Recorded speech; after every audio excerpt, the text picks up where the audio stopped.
নাম আবু সাইদ, বাবার নাম মকবুল হোসেন, ঠিকানা বাবনপুর, পীরগঞ্জ, রংপুর, বয়স 25। মৃত্যুর কারণ লেখার জায়গায় লেখা ব্রড ডেড অন 16/7/2024 at 3:45 PM।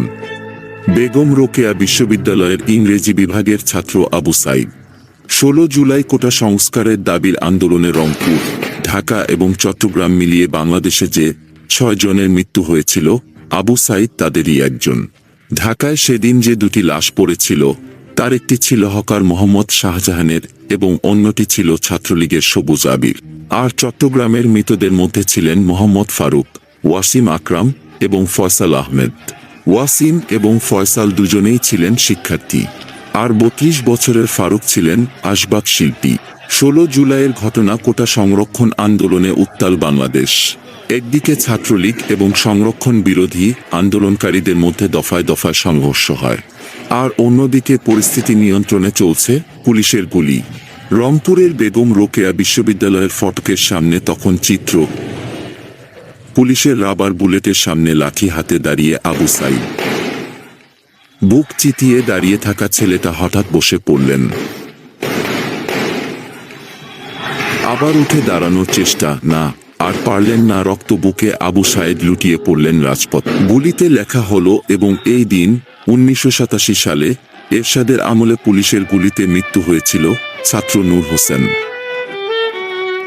সেই মৃত্যু কবি শামসুর রহমানকে দিয়ে লিখিয়ে নিয়েছিল বুক তার বাংলাদেশের হৃদয়।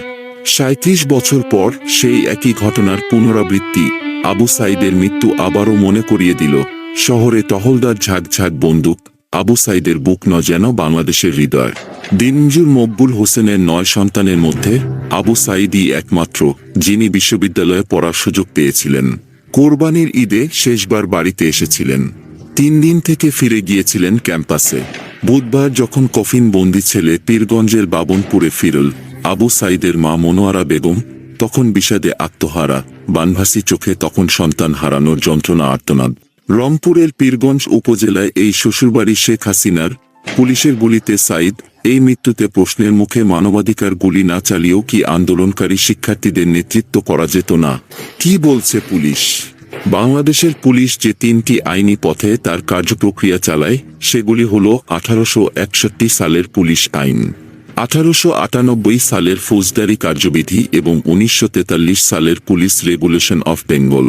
এসব আইনি ব্রিটিশদের তৈরি, যেখানে পুলিশকে শক্তি প্রয়োগের ক্ষমতা দেওয়া রয়েছে, এমনকি কিছু ক্ষেত্রে গুলি চালানোর এখতিয়ার দেওয়া হয়েছে।